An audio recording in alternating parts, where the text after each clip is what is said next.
everybody? I believe so. That was harder than Go ahead and like that then. Just don't hit me.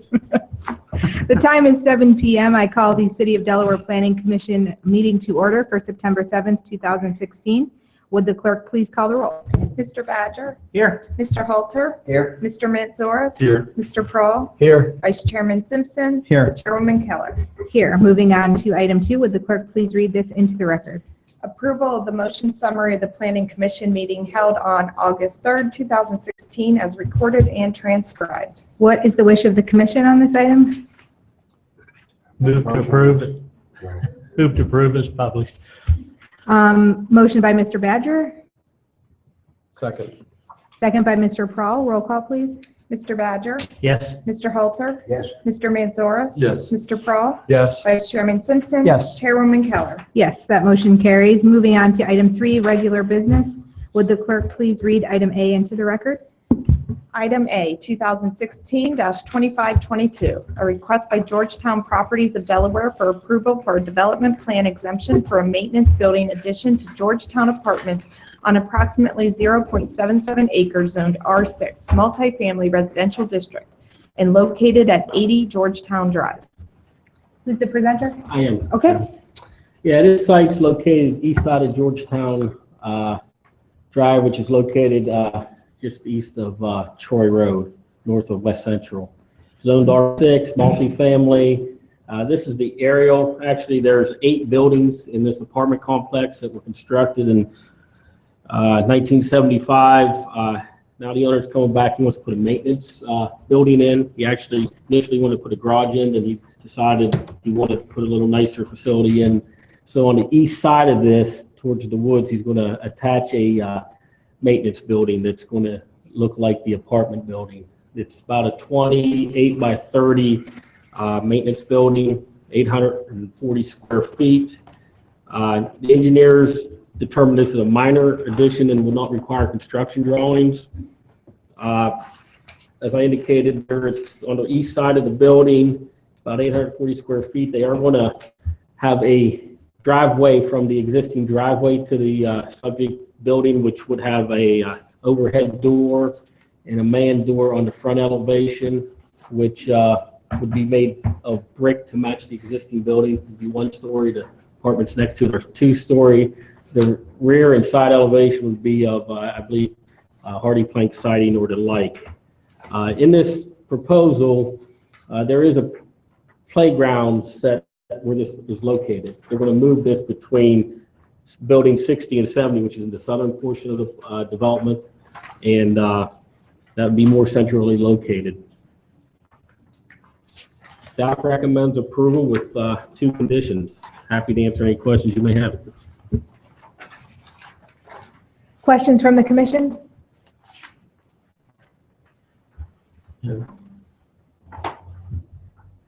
The applicant here? Would you please come forward? Yes, please. Be able to move that microphone, pull it toward yourself. Just need your name and your address for the clerk, please. Chris Bailey. And then, do you want my actual physical address where I live, or? Business address is Oh, fine. 80 Georgetown Drive. Do you have anything to add to the staff presentation? No, we just want to put a garage. It's consists of 51 units. When they built it, they did not have a maintenance garage. For reasons unknown to us. Typically, we like to have a garage to store stuff and, like extra lavatory sinks. We have nowhere to store anything, so we got to bring everything in. So it's really the reason why we want to do it, have a place to store stuff. I did have a question about the doors. Is it going to be doors that open? I think it says overhead. It's an overhead door. It's a So garage door. it'll be like a garage Yeah. door? Okay. So will you be storing any of the big heavy equipment or any? We're probably going to buy a little zero turn because we have a maintenance guy pretty much full time, and he can mow instead of us paying. It's just more efficient, and business wise, it's smarter for us to have our guys mow. Okay. So that's about it. So nothing that'll make a large amount of noise or? I mean, No, obviously a mower no. makes noise, but, No. okay. Under site configuration, talks about that the proposed addition would not be constructed over an existing utility services. Have you determined if They we have or marked not? it, we had somebody come out and mark it, and it looked like, if you can,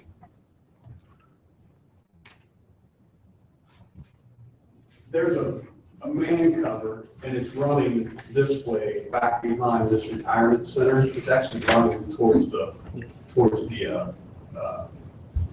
woods here, and they have since cleared this on that fence line, so it looks like it's running, they've got it running parallel with that fence line. Yeah, that's a city force main out there, and it runs near the property line. When we saw that, we just wanted to ensure that they located and make sure this building is not going to be over that, the field located. And we're away from it. Oh, okay. Yes. Only other thing I had was that maintenance building is going to be attached directly to the Yes, existing. yes, and I had, Lance asked that we have architect draw, we had an architect draw it, and I think there's a 2-hour, it's code, it's by code, we have to do a 2-hour fire, and 2-hour wall, yes. There are tenants currently living in that unit? That was Yes, adjacent to yes, the- they're tenants, yeah. They've been informed as to. Yes, we have informed them.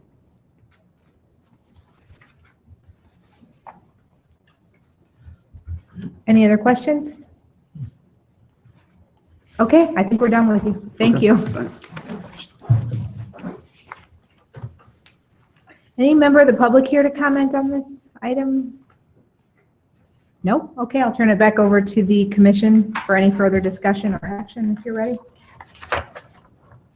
I'll make a motion to approve application number 2016-2522 along with all staff recommendations. Motion by Vice Chair Simpson, Second. second by Mr. Prowl. Roll call, please. Mr. Badger, Yes. Mr. Halter, Yes. Mr. Manzoris. Yes. Mr. Prahl, Yes. Vice Chairman Simpson. Yes. Chairwoman Keller. Yes, that motion carries. Thank you. Moving on to item B, would the clerk please read this into the record? Item B, 2016-2630, a request by the Hamilton Parker Company for approval of a development plan exemption for a new storage structure to the Hamilton Parker Company facility on 2.627 acres zoned R4 Medium Density Residential District and located at 188 East William Street.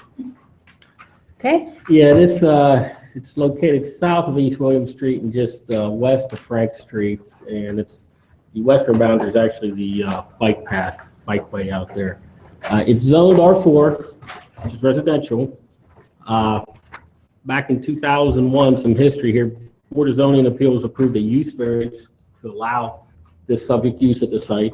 And in the same year, City Council approved a combined preliminary and final development plan to allow the storage building located just, warehouse just north of where this proposed building is going to be, is proposed. This is the aerial. You can see there's a building front in Frank Street, then along the tracks, or the pedestrian, the bike path is the warehouse building, and just south of that is where the proposed storage structure would be. It's 4,000 square feet, 40 by 100. It's consistent with the land use plan of mixed use at this location. Per the engineer, this is a minor addition. Construction drawings wouldn't be required. Again, the site's going to be just south of the existing warehouse, next to the pedestrian path. Nothing else on the site will be changed. Access would be from East William Street and Frank Street, as is today. The design, it would be a metal building with a metal roof. The front elevation would have an overhead door and 2 man doors, while the north elevation would have an overhead door. Staff recommends approval with 2 conditions. You have to answer any questions you may have. This building really allows them to put what's sitting on the ground now inside cover. We're comfortable with an exemption and happy to answer any questions.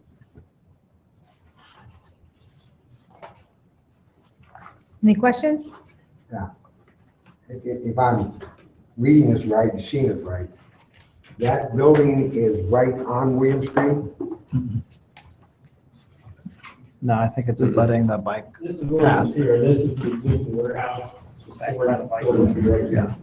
Next to the, The drawing got flipped when we got this, one picture than the other, so I was a little confused as you're not trying to figure out what's going on there. The other thing about it is that, every place else we have architectural standards. How come there's none over there? Yeah, again, I mean, this is pre-existing residential. The use is operating off of a use variance from a while ago. The building for Hamilton Parker that addresses William, I think, is a fairly handsome building. It's not much to it. It's not that big. I don't have much frontage. That's a pretty handsome building on William Street. And then as that business, they just have a lot of basically storage area in the back for their product. So that's the reason why. If we were in a new commercial district or something like that, this may be a different condition. Well, that's what I was wondering. I mean, every place else we have, some type of architectural standards, and all of a sudden, we don't have any anymore. The standard we apply in a case like this that we have in this case is kind of like the last case, to try to match what's out there already, which is what they've done. Well, but we're trying to upgrade, in Understand? many cases, what is up Yeah, there. if it was a new building on William, we certainly would take a little different look at that. This is a storage building in the back by the bike path.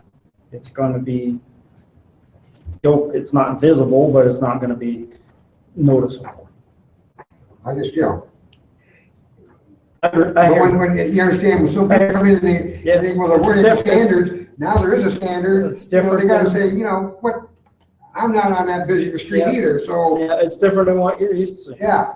I mean, I like everybody plays by the same rules, Yep, I understand.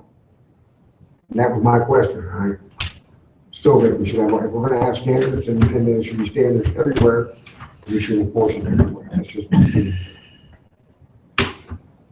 One person. Moving along. Anyone else? So is there is there a neutral coloring for the building? I defer to White, the applicant Tan, on brown, blue? Would the applicant, hold on, sir. If you don't mind, I need you to come up to the microphone because we're recording this. We want everyone to be able to hear your answer. Just need your name and address for the record, please. Brad Hall, 188 East William Street. Thank you. As far as color would be matching existing warehouse, it's a clay color. Just keeping it uniform with what's there. Okay.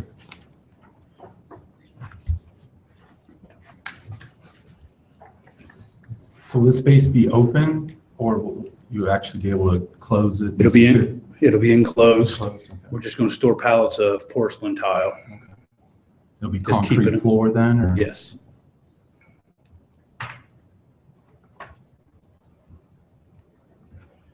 Anything else?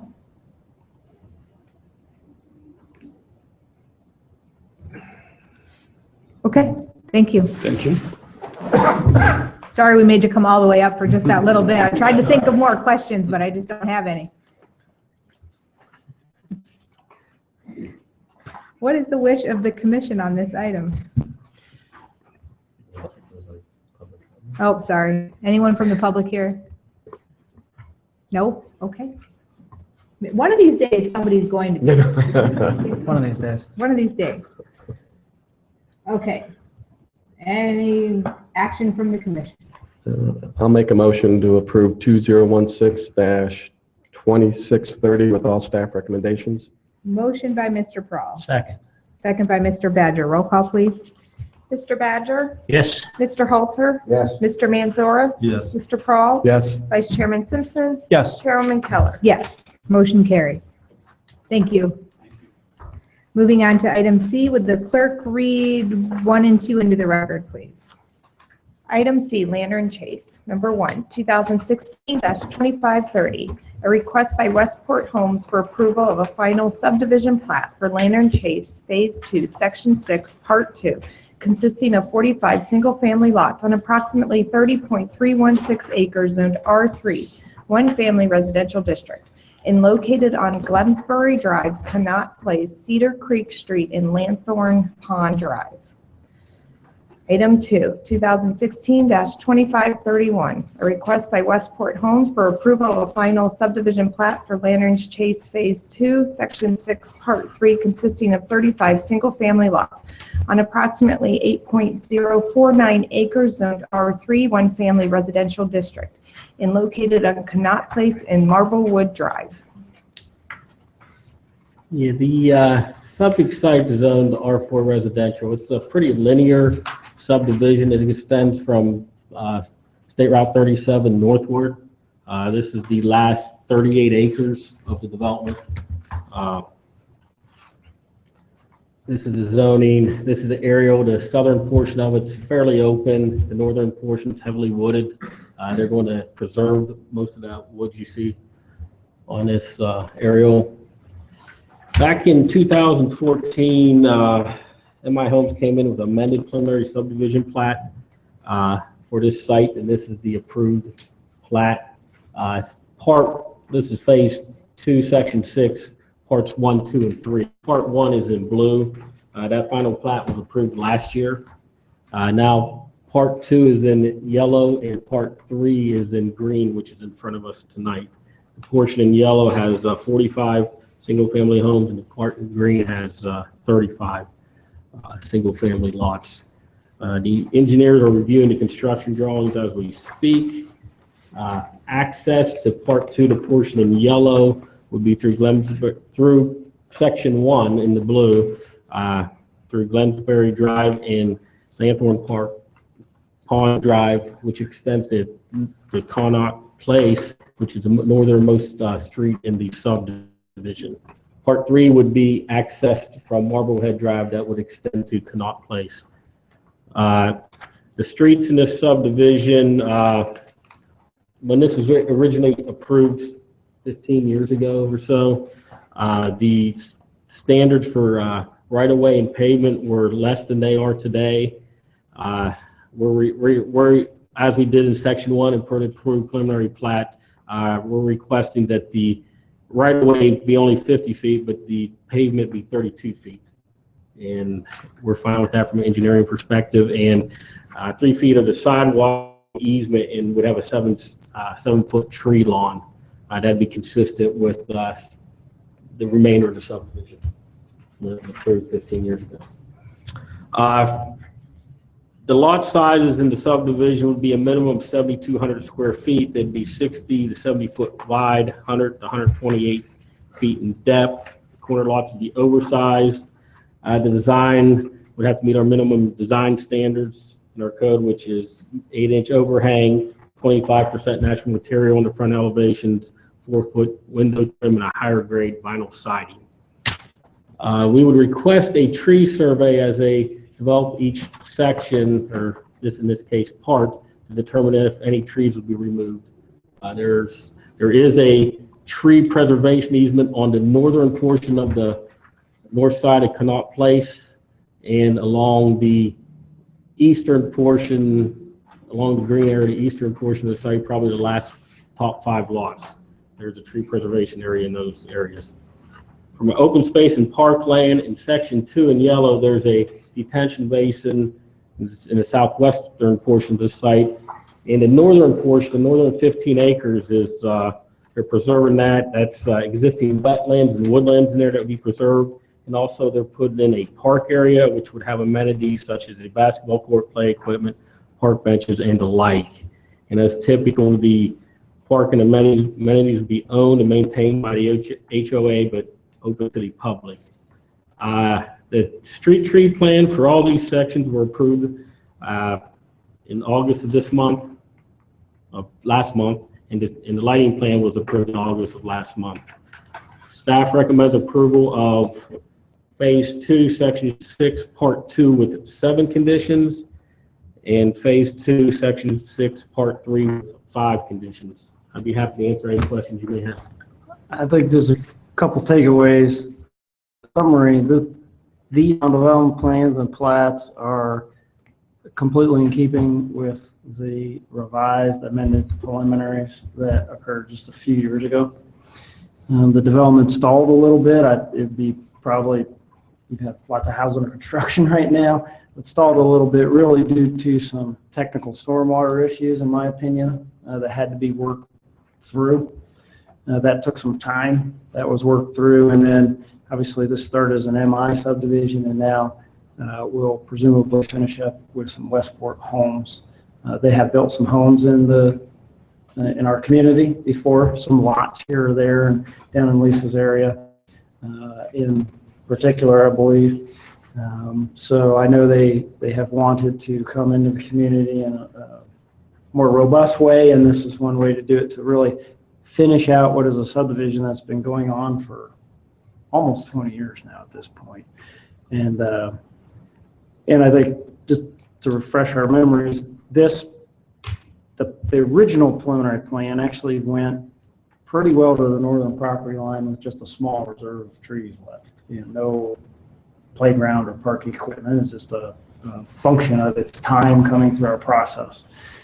Now, this preserves an incredible wooded piece here and also includes some recreational amenities that they just don't have. They have a pocket park. They have a lot in about the middle of the subdivision that has a piece of play equipment, but this would at least provide for some basketball space as well. I know Lisa knows, was it last year, a couple of years ago, when we were talking about basketball hoops out in the streets and that sort of thing in the community. This was definitely one of the areas where some of the conversation was happening. So I think that was a welcome amenity for this particular neighbor. So I personally, I'm excited to see, we have 8/10 of the subdivision done here, maybe 9/10, and just trying to finish it out. But it's improved over time.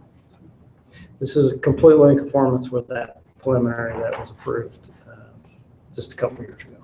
So we're happy to answer any questions you might have. The blue area, that was approved before, Yes. that's being built out. That's- Now what we're approving is the yellow area that's got the streets and everything in the green area. Correct. What is the yellow area above that? That's the woods. That's the That's one. the woods. That'll be a reserve in that section. That's a reserve. Right. Can't be built in? Wouldn't be built in except for the playground stuff. Okay. Now, the playground stuff, Might do paths or something. But yeah, okay, but I was around when this property was originally kind of zoned. And the owners of the property gave Smith Park in lieu of any pocket parks. So this pocket park or whatever they're putting in there, is that being done, not being demanded to be done, but being done because that's what the developer wants to do?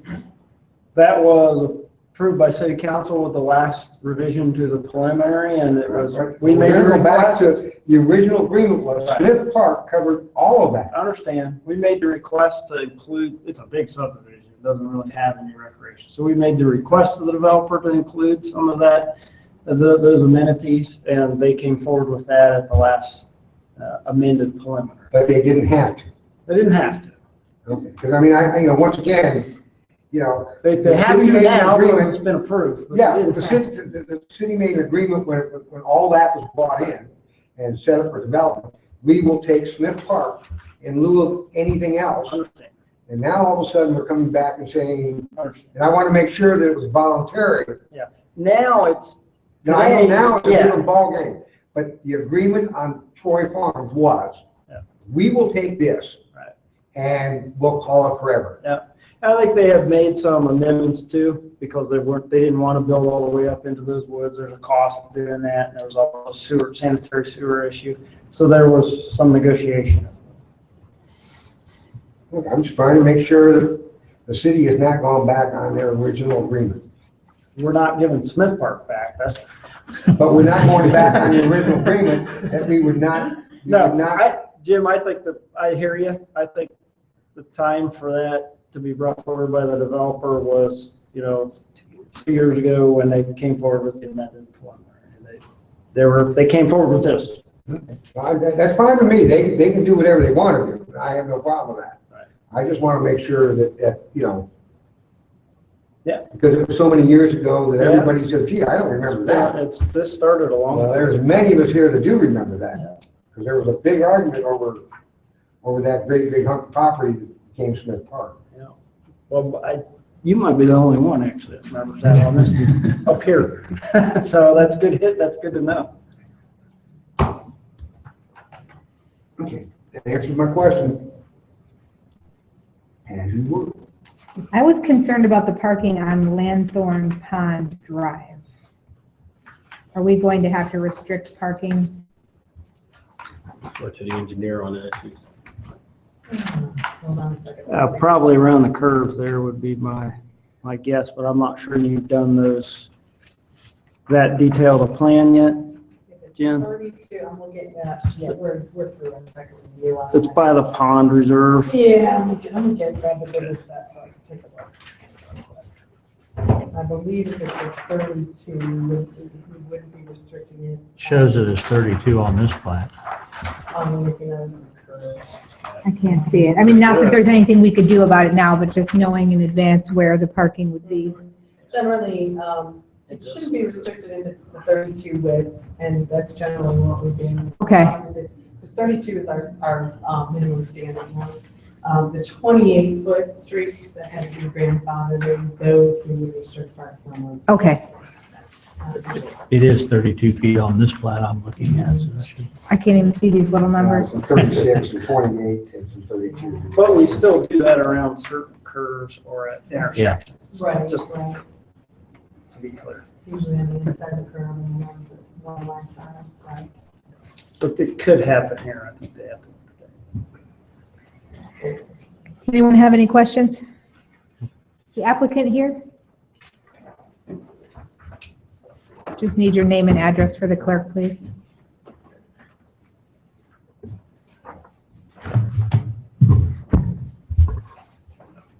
My name's Terry Andrews. I'm with Westport Homes. Address is 1229 Shagbark Road, Gahanna, Ohio. I'm happy to answer any questions. We're excited to be part of this community and be happy to answer your questions. Any questions for the developer?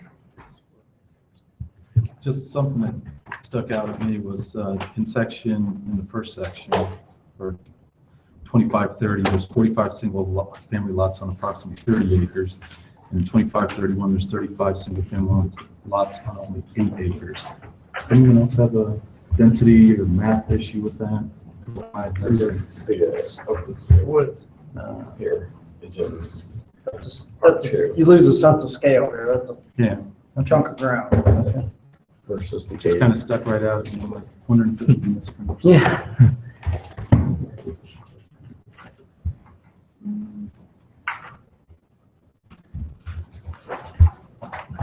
I don't have any questions. Terry, can you please repeat your name, your last name? Andrews, Andrews, okay, sorry, that's easy. And your address, I have 1229 Shagbark Road, Shag Bark. Bark. Okay. Sorry. Okay. Any other questions? Okay, thank you. Thank you. Is there any member of the public that would like to comment on this item? Okay, I saw the gentleman with the white shirt. I need you to come to the microphone and name and address, and then, Name is John Rybka, it's RYBKA, 212 Terra Glen Drive. Just curious as what the sales price would be for these houses. okay. I'm not sure if they have that information available yet, but we can take that question and then we'll come back to that. Thank you. Thank you.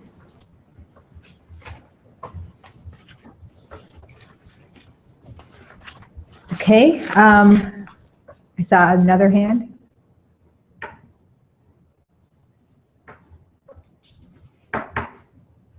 Just need name and address for the record, please.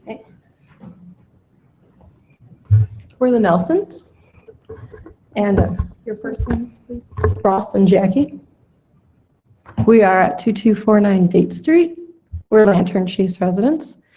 And we just wanted to offer up the comment. We didn't get to see the detail until now of the detention basin. But we just wanted to express, if possible, there's many, many children in our neighborhood, and we would like to see detention or retention pond basin areas that have a shelf incorporated with the beginning of the slope. So if anyone falls into it, stumbles with so many children running around, it'd be nice if it isn't like so many basins you see or ponds where it goes down, but there is a shelf slope to it. That would be a safety thing that we see in many progressive design areas. Good point. I think that's our standard. Yeah, our standard is basically an 8-foot shelf that's 2 feet down from the top of the slope. So essentially, you would have that all the way around the perimeter of the pond. So Thank you, everyone. We just wanted to assure that would be in our neighborhood then. Thank you. Thank you. Appreciate you coming.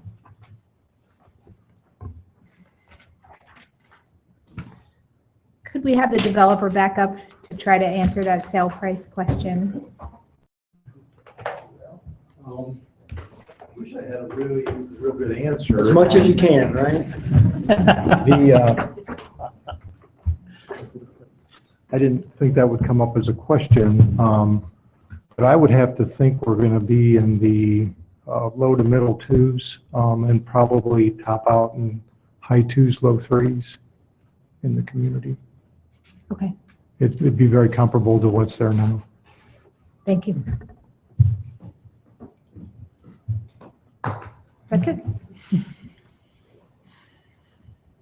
Any other questions from the public? Okay, I'll turn it back over to the commission for further discussion or action.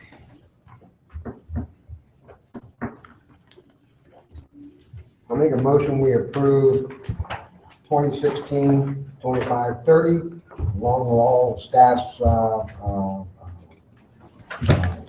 recommendations. Motion by Mr.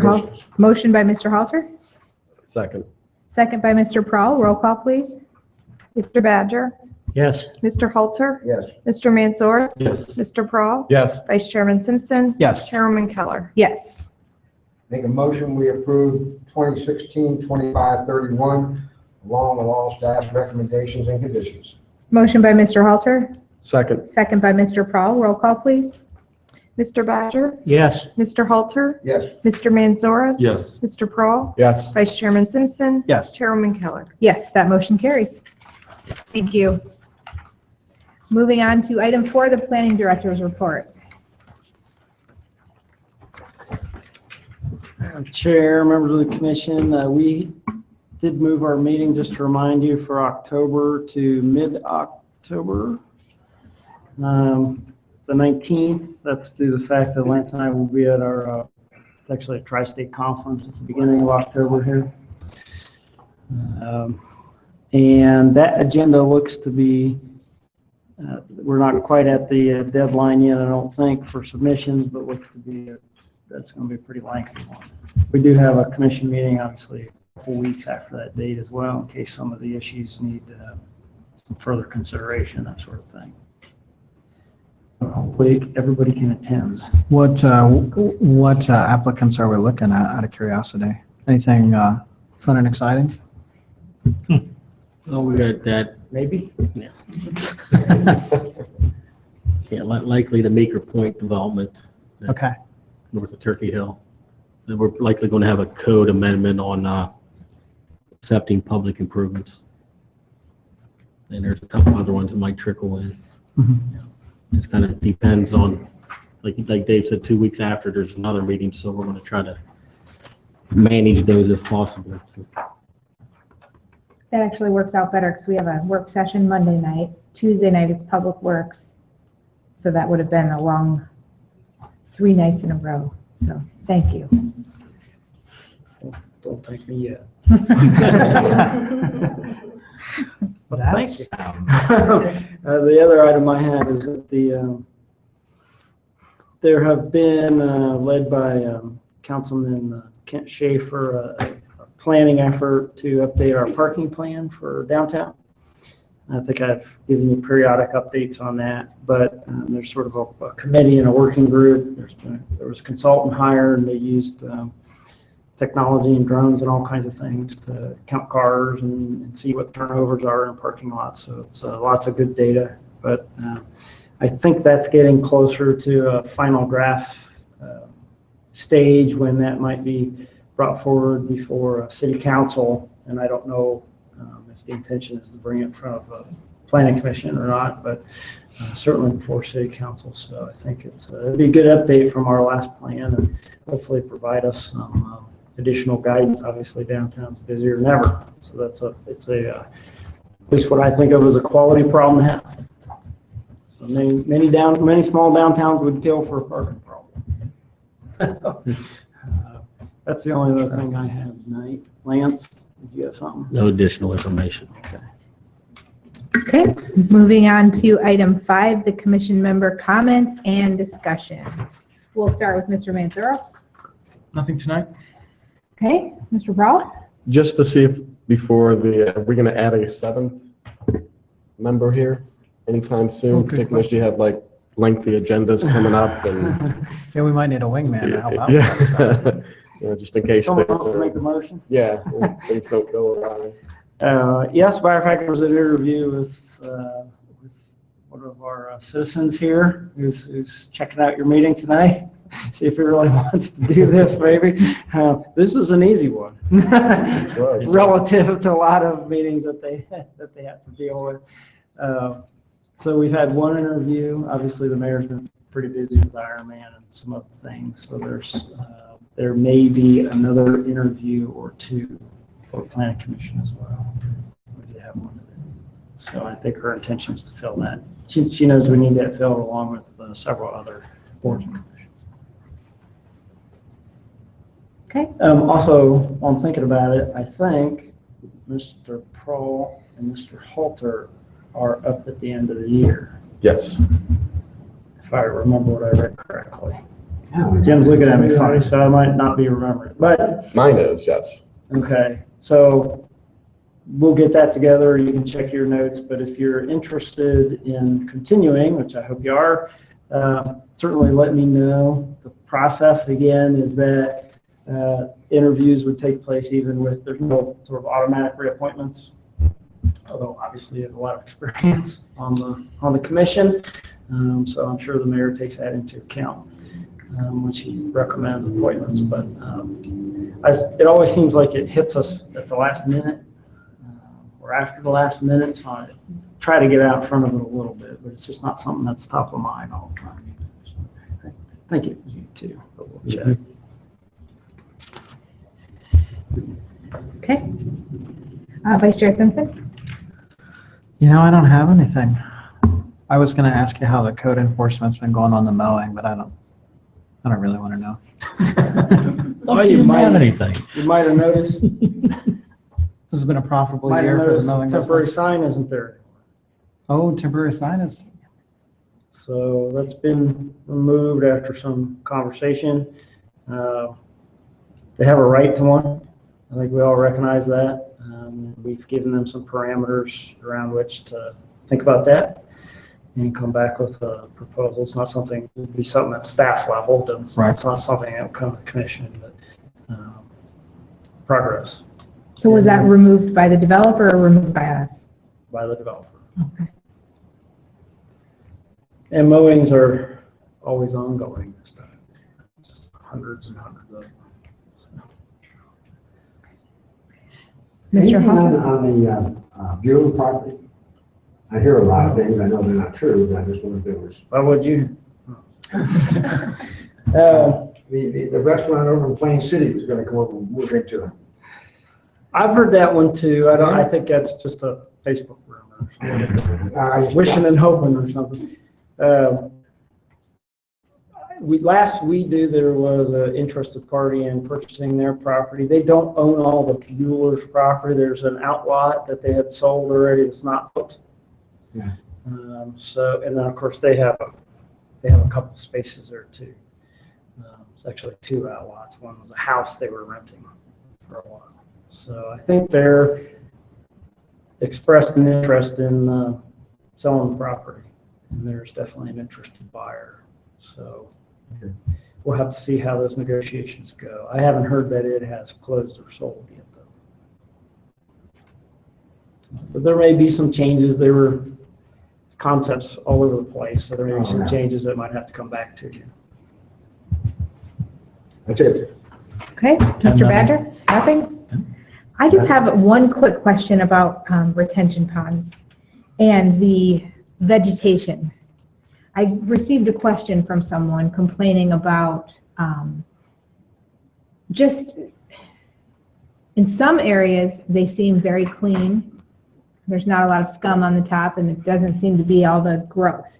And then other ones, their growth, the cattails or whatever you call those. And what, is there any regulation on that or any, I mean, how do they keep those things out of there?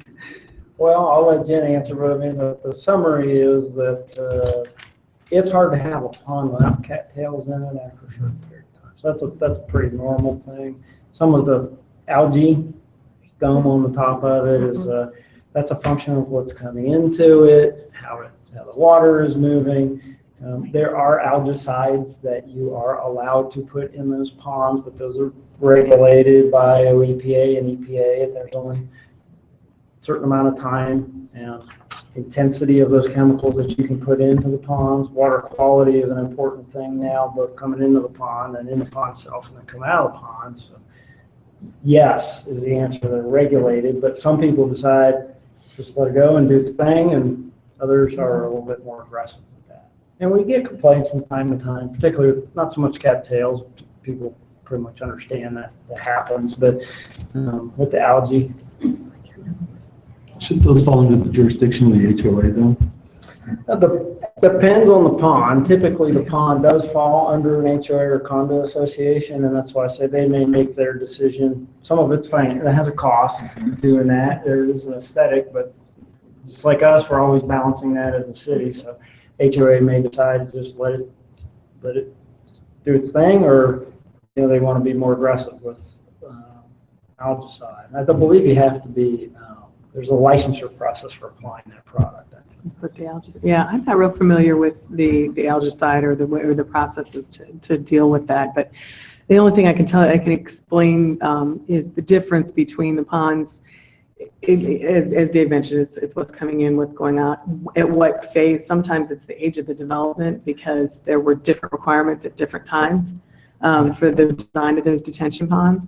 Back in 2000, oh gosh, I can't even remember the original date, but the water quality requirement came into play. So they started to be designed differently from that point forward. So you'll see, and then for the pond that's coming to mind is Old Colony. I think that's one that we've had a lot of issues with algae, and there's a lot that's being fed by a large off-site area that's all agricultural. So there's a lot of fertilizers coming in there, those kind of things, and the depth of the pond makes a difference as well. So, and to speak to the ownership of it all, it's always been that the HOA deals with the aesthetics, and then our Public Utilities Department deals with the function and the hydrology of the ponds. So if something would happen that pipes would get clogged or issues like that, we would handle that, but everything else is HOA, is my understanding. So. The question I received was on the one at the corner of Houck and Cobblestone.